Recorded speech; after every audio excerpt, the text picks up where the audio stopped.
खामजाद चिमाएव और नसरुद्दीन इमामोव क्या सच में टेररिस्ट है? आप ये वाला वीडियो देखिए। I mean, here's the thing, dude. Do I think that, like, do you want to see two fucking terrorist Muslims fight each other, right? Like, nobody gives a fuck about two foreigners fucking fighting. क्या?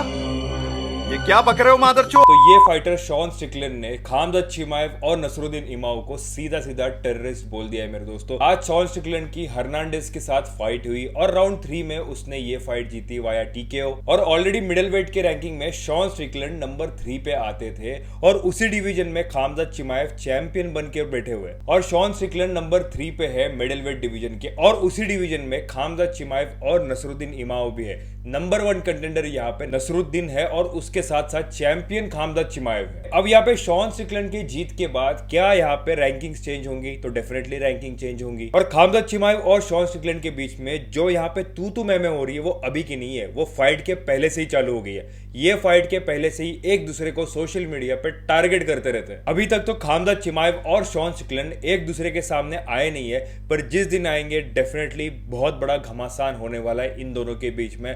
इन दोनों के बीच में एक तू मैं होने वाली है। और जो स्टेटमेंट शॉन स्टिकलैंड ने दिया उसी के ऊपर खामजाद चिमाएव का भी स्टेटमेंट आया। ये वाले वीडियो में हम बात करेंगे कि एग्जैक्टली ये दोनों ने क्या एक दूसरे को बोला है और उसके साथ साथ शॉन स्टिकलैंड की जो जीत है वो कितना अफेक्ट करेगी, क्या उसको खामजाद चिमाएव के against middleweight title shot मिल सकता है क्या। और दोस्तों हम सबके फेवरेट फाइटर एलेक्स परेरा अब मूव करने वाले हैं हेवीवेट डिवीजन में और ये पुख्ता खबर है, ये ऑफिशियल हो चुका है कि एलेक्स परेरा हेवीवेट डिवीजन में जाने वाले हैं। और इसके ऊपर डेना व्हाइट का भी एक रिप्लाई आया। डेना व्हाइट ने भी यहाँ पे पॉजिटिव इंटीमेशन दिए एलेक्स परेरा के हेवीवेट में जाने के लिए। तो ये वाले वीडियो में हम समझेंगे एलेक्स परेरा अगर हेवीवेट में जाते हैं तो क्या वो टॉम एस्पिनल से फाइट कर सकते हैं या फिर सिरिल गान के अगेंस्ट फाइट कर सकते हैं। तो पूरा ब्रेकडाउन करेंगे यहाँ पे एलेक्स परेरा का करंट अपडेट क्या है, डेना व्हाइट ने क्या बोला और किसके साथ फाइट हो सकती है, ये सब के बारे में एलेक्स परेरा का अपडेट दूंगा मेरे दोस्तों। तो ये दोनों टॉपिक में कवर करूंगा और ऐसा यूएफसी और कॉम्बैट रिलेटेड अपडेट्स के लिए चैनल को सब्सक्राइब कीजिए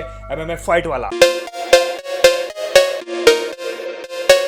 तो मेरे दोस्तों यूएफसी के मिडिल वेट डिवीजन के चैंपियन खामजाद चिमाएव बन के बैठ चुके हैं और ऐसा दबदबा है उनका मिडिल वेट डिवीजन में कि ऐसा लगता नहीं है कि उनको कोई हरा पाएगा। पर अभी अभी जीत के कारण यहाँ पे कोई ओपोनेंट सामने नहीं आ रहा है खामजाद चिमाएव के सामने। खामजाद चिमाएव को जब बोला जाता है नसरुद्दीन इमामोव के साथ फाइट करने के लिए तब वो ये बोलते हैं कि ये भाईचारा वाला मामला है। और दूसरी तरफ एलेक्स परेरा के पीछे पड़े हुए, वो चलो अलग चीज हो गई। पर यहाँ पे शॉन स्टिकलैंड और खामजाद चिमाएव की सोशल मीडिया पे बहुत ज्यादा तू में हो चुकी है। और आज शॉन स्टिकलैंड ने हर्नांडेज को हरा दिया, राउंड 3 में नॉकआउट कर दिया और यहाँ पे अपनी पोजीशन को सिक्योर कर लिया है। नंबर 3 पे आता है मिडिल वेट डिवीजन में। अब यहाँ पे रैंकिंग चेंज होगी। अब यहाँ पे कौन सी रैंकिंग पे आएगी शॉन स्टिकलैंड ये हमें पता नहीं है, पर हमें पता लग जाएगा। और शॉन स्टिकलैंड के परफॉर्मेंस के बारे में बात करें तो इतना इंप्रेसिव उनका पोर्टफोलियो लगता नहीं है। हालांकि इजराइल अदेसानिया को उसने हराया था और चैंपियन भी बना था, पर इसका मतलब ये नहीं है कि स्किल्स उसकी इतनी ज्यादा अच्छी हो। देखो माइक पे स्किल्स अच्छी होना और ऑक्टागन में स्किल्स अच्छे होने में बहुत ज्यादा अंतर होता है। अब यहाँ पे शॉन स्टिकलैंड को नंबर 1 या फिर नंबर 2 पे यूएफसी फॉर एग्जांपल रख भी देती है, तो यहाँ पे खामजाद चिमाएव के साथ उसकी फाइट हो सकती है क्या?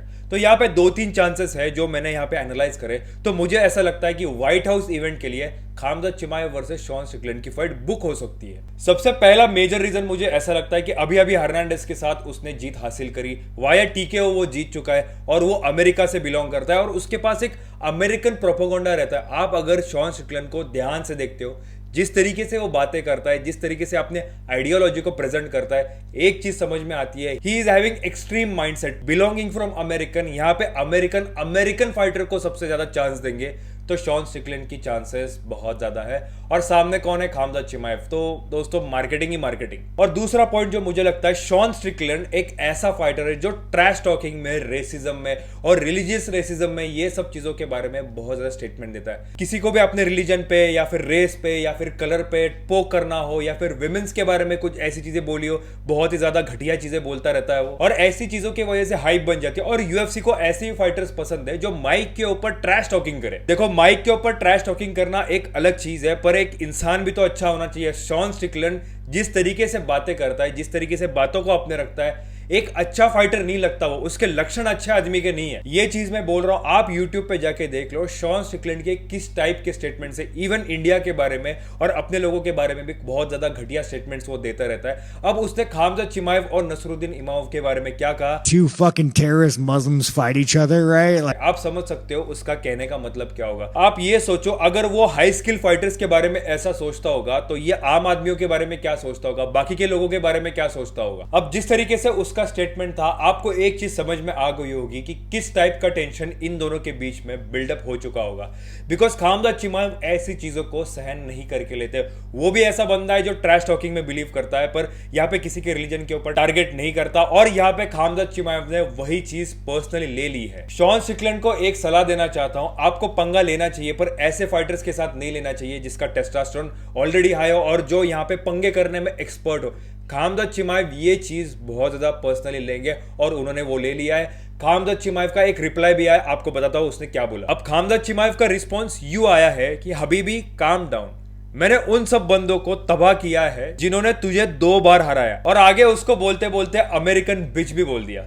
अब दोस्तों माहौल हो चुका है गरम और यूएफसी को गरम लोहे पे हथौड़ा मार देना चाहिए, और यूएफसी के व्हाइट हाउस इवेंट में शॉन स्टिकलैंड वर्सेस खामजाद चिमाएव की फाइट बुक हो जानी चाहिए। एक तो इन दोनों के बीच में राइवलरी शुरू हो चुकी है और यहाँ पे ये दोनों फाइटर्स ट्रैश टॉकिंग में एक्सपर्ट है। शॉन स्टिकलैंड बहुत सारी ऐसी चीजें बोलेंगे और उसके रिप्लाई में खामजाद चिमाएव भी बहुत सारी ऐसी चीजें बोलेंगे, और आपको पता है यूएफसी को यही चाहिए। यूएफसी हमेशा ऐसे मौके के तलाश में रहती है कि कोई फाइटर आके प्रोवोक करे और उस चीज के ऊपर मार्केटिंग होती है, और हम सबको ही पसंद है ऐसी चीजें। आपको पता ही है इंडिया में ऐसी चीजें चलती रहती है, लोग इतने शौक से बिग बॉस और ये सब फालतू चीजें देखते हैं। तो अगर यूएफसी के फाइट्स में ट्रैश टॉकिंग हो रही हो तो डेफिनेटली मजा आता है। देखो मैं मेरा पॉइंट ऑफ व्यू भी देना चाहता हूं, कोई भी फाइटर किसी भी फाइटर को रिलीजियस बिलीफ के ऊपर कुछ नहीं बोल सकता। मैं इस चीज को डिसएग्री करता हूं, मैं इस चीज को इतना ज्यादा सही नहीं मानता और वो मेरे इथिकल वैल्यूज में नहीं बैठता। कुछ ऐसे स्टेटमेंट्स होते हैं जिसकी वजह से सामने वाले के सेंटिमेंट्स हर्ट हो सकते हैं, उस चीज को नहीं करना बेहतर है। अपने पर्सनल लाइफ में भी ये सब चीजों से जितना दूर हो सके उतना रहना अच्छा है। देखो दूसरी चीज मैं बताना चाहता हूं, वो मेरी पर्सनल है। मैं पर्सनली शॉन स्टिकलैंड को पसंद नहीं करता।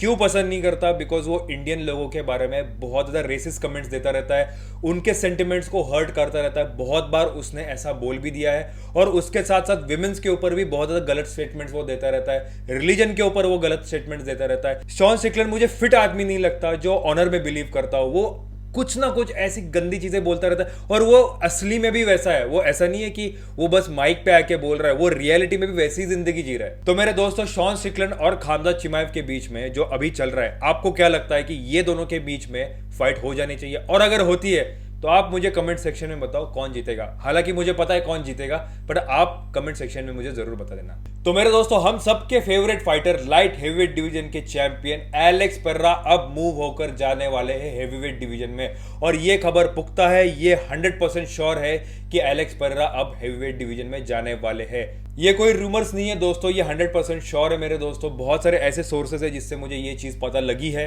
और डेना व्हाइट ने भी एक स्टेटमेंट दिया मेरे दोस्तों, जब उनको पूछा गया कि क्या एलेक्स पेरेरा को आप हेवीवेट डिवीजन में जाने का मौका देंगे, क्या आप उनको टाइटल शॉट देंगे? आप सुनो डेना व्हाइट ने क्या बोला। Alex Pereira teasing potentially going up to heavyweight. Do you want to see him compete at heavyweight, or do you want to see him defend the light heavyweight title in his next match? Well, you know, he's one of those guys that that always steps up, does whatever we need him to do. Whatever that guy wants to do, we would work with him. और Dana white ने clearly यही बोल दिया है कि 100% chance मिलेगा Alex Pereira को, because Alex Pereira एक ऐसा बंदा है जो कभी नाराज नहीं करता यूएफसी के मैनेजमेंट को।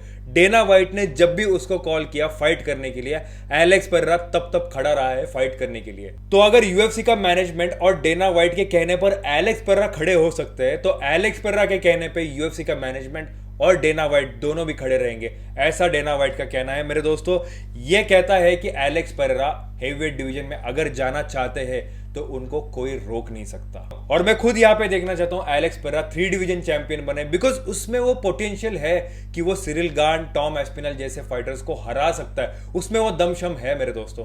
अब ये तो कंफर्म हो चुका है कि एलेक्स पेरेरा हेवीवेट डिवीजन में जाने वाले, पर यहाँ पे किसके साथ फाइट करेंगे वो? टॉम एस्पिनल का हाल तो हम सबको पता है कि उसके आईसाइट और ये सब का प्रॉब्लम चल रहा है। बचा कौन? Ciryl Gane. क्या सिरिल गान के साथ उसकी फाइट हो सकती है? तो दोस्तों मुझे ऐसा लगता है कि आने वाले समय में सिरिल गान के अगेंस्ट ये फाइट फिक्स हो सकती है। उसके पीछे का रीजन बड़ा ही क्लियर है, टॉम एस्पिनल तो खेलने नहीं वाले और सिरिल गान ने लास्ट वाले फाइट में जिस तरीके से परफॉर्म किया था उसका फॉर्म बड़ा ही अच्छा है। वो खुद एक किक बॉक्सर है दोस्तों, kick boxer versus kick boxer, एक जबरदस्त फाइट हो सकती है और हम सबको मजा आएगा मेरे दोस्तों। तो आपको क्या लगता है कि सिरिल गान के अगेंस्ट एलेक्स पेरेरा की फाइट होगी? बिकॉज एलेक्स पेरेरा अब हेवीवेट डिवीजन के चैंपियन ये साल बन जाएंगे। तो ये सारे टॉपिक्स मैंने कवर कर दिए दोस्तों, वीडियो को हाइप जरूर कर देना। मैं मिलता हूं आपको कुछ नए अपडेट के साथ नई वीडियो में, तब तक के लिए मैं आप सभी का अलविदा लेता हूं और साहिल साइनिंग ऑफ।